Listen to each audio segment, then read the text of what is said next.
ఓం శ్రీ మహాగణాధిపతయే నమః. శ్రీ మహాసరస్వత్యే నమః. శ్రీ గురుభ్యో నమః. హరి ఓం. సదాశివసమారంభాం శంకరాచార్యమధ్యమాం అస్మదాచార్యపర్యంతాం వందే గురు పరంపరాం. జై గురుదేవ దత్త. పరమేశ్వర స్వరూపమైనటువంటి ఈ సృష్టికి నమస్కారాలు చేస్తూ శార్వరీ నామ సంవత్సరం ఈ శార్వరీ నామ సంవత్సరంలో మిథున రాశి యొక్క ఫలితాలు, ఈ సంవత్సర ఫలితాలు ఏ విధంగా ఉంటాయో మీకు తెలియజేస్తాను. మిథున రాశిలో మృగశిర నక్షత్రంలో జన్మించినటువంటి 3-4 పాదాలు, ఆర్ద్ర నక్షత్రంలో జన్మించినటువంటి 4 పాదాలు, పునర్వసు నక్షత్రంలో జన్మించినటువంటి 1, 2, 3 పాదాలు కలిపి మిథున రాశి అవుతుంది. ఈ రాశి వారికి, మిథున రాశి వారికి ప్రారంభములగాయితూ 8వ స్థానంలో ప్రారంభములగాయితూ మార్చి 29వ తారీఖు నుండి జూన్ 29వ తారీఖు వరకు అతిచారముచో గురు భగవానుడు 8వ స్థానంలోకి ప్రవేశిస్తున్నారు. లోహమూర్తిగా ఆయన 8వ స్థానంలోకి రావడం, అదేవిధంగా శనైశ్వరుడు ఈ సంవత్సరం అంతా కూడా 8వ స్థానమందు లోహమూర్తిగా ఉండడం, రాహుకేతువులు సెప్టెంబర్ 23 నుంచి 12వ స్థానమందు సువర్ణమూర్తులుగా ఉండడం ఈ రాశి వారి యొక్క ఫలితాలన్నీ కూడా నిర్దేశింపబడుతున్నాయి. ప్రారంభములుగా అయితే వీరికి పరీక్షా కాలముగా ఉంటుంది. ప్రతి విషయంలోనూ కూడా అన్నీ కూడా ఎదురొస్తున్నాయి.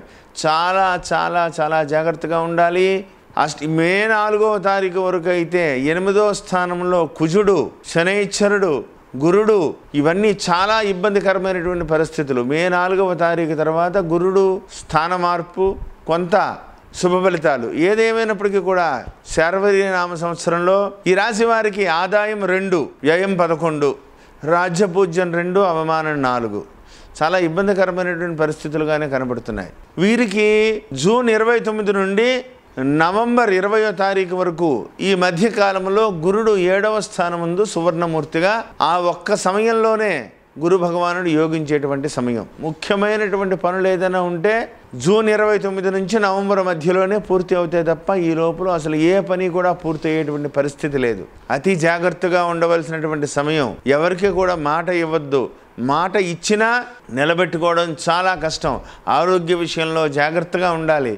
ప్రతి విషయంలోనూ కూడా మాట ఎదురొచ్చేటువంటి పరిస్థితే. ఒక్క అడుగు ముందుకు వేస్తే 10 అడుగులు వెనక్కి పోయేటువంటి ప్రమాదం కనబడుతోంది. మిథున రాశి వారికి పరీక్షా కాలమా అంటే ఏమాత్రం సందేహం లేదు. చాలా చాలా జాగ్రత్తగా ఉండాలి. ఆరోగ్య విషయంలో జాగ్రత్త. అదే కాకుండా విద్యార్థులకి అసలు మీరు కష్టపడి 100% 100కి 100 మార్కులకి కనుక మీరు రాస్తే అవి 50 సగం రావడం కష్టం. అంటే ఎంతో కష్టపడి మీరు జయిస్తే కానీ మీరు అనుకున్నటువంటి స్థానానికి చేరుకోలేరు. కాబట్టి ప్రత్యేక శ్రద్ధ తీసుకుంటే కానీ మీరు విజయం సాధించలేరు. విద్యార్థులు చాలా జాగ్రత్తగా ఉండవలసినటువంటి సమయం అని ప్రత్యేకంగా చెప్పదగ్గ సూచన. ఈ రాశిలో జన్మించినటువంటి స్త్రీలకైతే భార్యాభర్తల మధ్యన ప్రతి చిన్న విషయంలో పెద్ద పెద్ద గొడవలు అయిపోవడం, ఏం మాట్లాడినా అది ఎదురు వచ్చేటువంటి పరిస్థితి. మౌనమే చాలా మంచిది. ఎంత తెలివిగలవారైనా సరే సలహా ఇవ్వడం కూడా మంచిది కాదు. భార్యాభర్తల మధ్యన ప్రతి చిన్న విషయంలోనూ కూడా గొడవలు వచ్చేయడం, ఏ మాట అన్నా సరే ఎదురవ్వడం, దానివల్ల పెద్ద గొడవలు అయిపోయేటువంటి కుటుంబాన్ని విచ్ఛిన్నమయ్యేటువంటి పరిస్థితుల వరకు దారి తీసేటువంటి ప్రమాదం కనబడుతోంది. ఎంత తగ్గి ఉంటే అంత మంచిది. ఆడవాళ్ళు చాలా జాగ్రత్తగా ఉండాలని ప్రత్యేకంగా చెప్పదగ్గ సూచన. వ్యాపారస్తులకైతే ప్రతి విషయంలోనూ కూడా అతి జాగ్రత్త. ఎంత జాగ్రత్త అంటే ఎంతో నమ్మకంగా మీరు ఇది కొని అది అమ్మితే చాలా డబ్బులు వస్తాయని మీరు పెట్టుబడులు పెట్టినా మీరు పెట్టిన పెట్టుబడి డబ్బులు సంపాదించుకోవడం కూడా కష్టమయ్యేటువంటి పరిస్థితి. కాబట్టి ఓవర్ కాన్ఫిడెన్స్ తోటి వ్యాపారం చేసేటువంటి ప్రయత్నం చేయవద్దు. ప్రతి విషయంలోనూ కూడా చాలా జాగ్రత్తగా ఉండాలి. ఎదుటి వ్యక్తుల్ని గుడ్డిగా నమ్మవద్దు. ఏమాత్రం ఇబ్బంది అయినా మిమ్మల్ని ఇరుకున పెట్టి చెక్కులవి తీసుకుని సంతకాలు పెట్టి పొరపాటున మీరు ఏమాత్రంగా నమ్మి వెళ్ళారు అంటే మిమ్మల్ని ఇరికించేటువంటి పరిస్థితే. అతి జాగ్రత్తగా ఉండాలని ప్రత్యేకంగా చెప్పదగ్గ సూచన. ఆరోగ్య విషయంలో చాలా జాగ్రత్తగా ఉండాలి. అష్టమంలోకి గురు సంచార కాలం ధనక్షయం, మనశ్చాంచల్యం, స్థానభ్రష్టత్వం. కాబట్టి ఆ సమయంలో ప్రతి విషయంలోనూ కూడా జాగ్రత్తగా ఉండవలసినటువంటి సమయం. కాబట్టి గురు అష్టమ సంచార కాలంలో దత్తాత్రేయుడి దర్శనం చేసుకోండి, శనగల దానం ఇవ్వండి, ప్రతినిత్యము కూడా గురు స్తోత్రాన్ని పఠించండి. ఈశ్వరారాధన చేయండి. ప్రతి గురువారము పరమేశ్వరుడికి పంచామృతాలతో అభిషేకం చేయించుకోండి.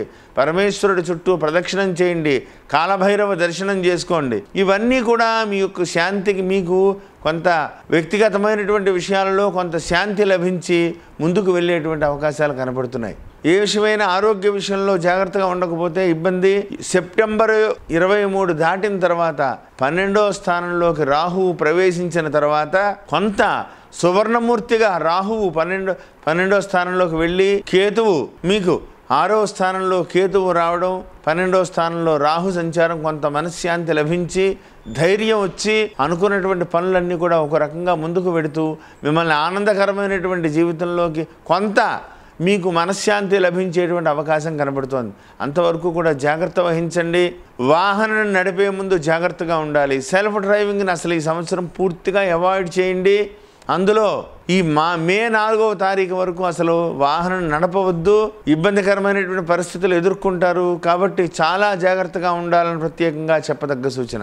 అంతేవిధంగా అదే కాకుండా మీరు ప్రతి చిన్న విషయంలోనూ కూడా జాగ్రత్తగా ఉండకపోతే మీ మీద చెప్పుడు మాటలు చెప్పడం లేదా చెప్పుడు మాటలు వినడం, దానివల్ల మీకు ప్రమాదం తోసుకొచ్చే శత్రువులు పెరిగిపోయేటువంటి ప్రమాదం కనబడుతోంది. జాగ్రత్తగా ఉండాలని ప్రత్యేకంగా చెప్పదగ్గ సూచన. గురు భగవానుడు మళ్ళీ జూన్ 29 నుంచి నవంబర్ 20వ తారీఖు వరకు మధ్యలో గురుడు 7వ స్థానంలోకి మళ్ళీ సువర్ణమూర్తిగా గురు భగవానుడు ప్రవేశించిన తర్వాత పరమేశ్వరుని యొక్క ఆశీస్సులతో మీ యొక్క పనులన్నీ కూడా మళ్ళీ ఒక సక్రమమైనటువంటి పద్ధతిగా ముందుకు వెళ్ళడం, ధనం ఏదో రకంగా చేతికి అందడం, దానివల్ల ఇచ్చిన వాళ్ళకి ఇచ్చేయడం, రావాల్సినటువంటి బిల్లులు తీసుకోవడం, కొంత మానసికమైనటువంటి ప్రశాంతత లభించి ముందుకు వెళ్ళేటువంటి అవకాశం ఉంది.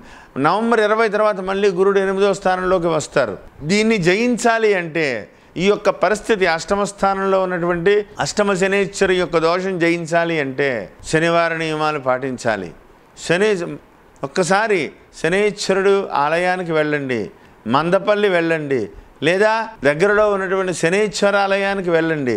పరమేశ్వరుడికి తైలాభిషేకం చేయించుకోండి. ప్రతి శనివారము కూడా పొద్దున్నే తలస్నానం చేసి పరమేశ్వరుడికి తైలంతో అభిషేకం చేసి నువ్వుల నూనెతో దీపారాధన పెట్టి శనేశ్వరుడికి తైలాభిషేకం చేయించుకుని నువ్వుల నూనెతో దీపారాధన చేసి ఆ రోజున తినేటువంటి అన్నంలో మొట్టమొదటి ముద్ద నువ్వుల పొడితోటి భోజనం చేస్తే శని యొక్క ప్రభావం మీకు అనుకూలంగా మారుతుంది. మొదటి ముద్ద నువ్వుల ముద్ద కనుక నువ్వులు పొడితోటి కనుక మొదటి ముద్ద తింటే ఆ రోజున తినేటువంటి అన్నంలో మొట్టమొదటి ముద్ద నువ్వుల పొడితోటి భోజనం చేస్తే శని యొక్క ప్రభావం మీకు అనుకూలంగా మారుతుంది. మొదటి ముద్ద నువ్వుల ముద్ద కనుక నువ్వులు పొడితోటి కనుక మొదటి ముద్ద తింటే మీకు శనేశ్వరుడి యొక్క అనుగ్రహం కలుగుతుంది. శని యొక్క భగవానుడి యొక్క అనుగ్రహం పొందాలి అంటే శనేశ్వరుడు యొక్క ఆయనకి ఇష్టమైనటువంటి అన్నీ కూడా మీరు చెయ్యాలి. చెయ్యాలి అంటే తైలాభిషేకం చెయ్యాలి, తలకి నూనె రాసుకుని తలస్నానం చెయ్యాలి. ఇవన్నీ కూడా శనేశ్వరుడికి ఇష్టమైనటువంటివి. ఆయన శనేశ్వరుడికి ఇష్టంగా నల్ల నువ్వులతో చేసినటువంటి చిమ్మిలి ఉండలు కూడా ఆయనకి నైవేద్యం పెడితే ఆయన ఇష్టంగా ఆరగించి మన అనుగ్రహిస్తాడు. కాబట్టి శనేశ్వరుడు అనుగ్రహం పొందడం కోసం దశరథకృత శని స్తోత్రాన్ని ప్రతినిత్యము కూడా పారాయణ చేయండి. ఒక్కసారి శని స్వయంభవాలయాలు మనకు చాలా ఉన్నాయి, ఆ ఆలయానికి వెళ్ళండి. కాలభైరవ దర్శనం చేసుకోండి. ఖచ్చితంగా పరమేశ్వరుడు మిమ్మల్ని అనుగ్రహిస్తాడు. ప్రతి గురువారము కూడా ప్రతి శనివారము కూడా ఈశ్వరాలయానికి వెళ్ళండి. పార్వతీ పరమేశ్వరుల యొక్క దర్శనం చేసుకోండి. విజయాన్ని సాధిస్తారు. జాగ్రత్తగా గడపవలసినటువంటి సమయం శార్వరీనామ సంవత్సరంలో కొంత శుభకరమైనటువంటి సమయం ఉంది అంటే జూన్ 29 నుంచి నవంబర్ 20 మధ్యలో మీకు యోగదాయకమైనటువంటి సమయం. కాబట్టి ఆ సమయంలో ముఖ్యమైనటువంటి పనులన్నీ కూడా పూర్తి చేసుకోండి. భగవంతుడికి ఎక్కువ దగ్గరగా గడపండి. ఆయన యొక్క అనుగ్రహాన్ని మీరు పొందేటువంటి ప్రయత్నం చేయండి. స్వయంభవ శివక్షేత్రాలకు వెళ్ళండి. విజయాన్ని సాధిస్తారు. జాగ్రత్తగా గడపవలసినటువంటి సమయం శార్వరీనామ సంవత్సరంలో కొంత శుభకరమైనటువంటి సమయం ఉంది అంటే జూన్ 29 నుంచి నవంబర్ 20 మధ్యలో మీకు యోగదాయకమైనటువంటి సమయం. కాబట్టి ఆ సమయంలో ముఖ్యమైనటువంటి పనులన్నీ కూడా పూర్తి చేసుకోండి. భగవంతుడికి ఎక్కువ దగ్గరగా గడపండి. ఆయన యొక్క అనుగ్రహాన్ని మీరు పొందేటువంటి ప్రయత్నం చేయండి. స్వయంభవ శివక్షేత్రాలకు వెళ్ళండి. ఆలయాన్ని శుభ్రం చేయండి. లేదా మీరు చేసే ఓపిక లేకపోతే ఎవరితోటైనా శుభ్రం చేయించండి, ఆ ద్రవ్యాన్ని మీరు ఇవ్వండి. ఆ విధంగా పరమేశ్వరుడికి ఎంత దగ్గరగా గడిపితే ఆయన యొక్క అనుగ్రహం వల్ల ఇబ్బందులు తొలగిపోతాయి. కాబట్టి జాగ్రత్త వహించి వృద్ధిలోకి రావాలని, పరమేశ్వరుడి యొక్క అనుగ్రహంతో ఆయురారోగ్య ఐశ్వర్యాలు మీకు కలవాలని, ఇంకా మీకు ధైర్యాన్ని ప్రసాదించాలని చెప్పేసి మనస్ఫూర్తిగా కోరుకుంటున్నాను. పరమేశ్వర అర్పణమస్తు.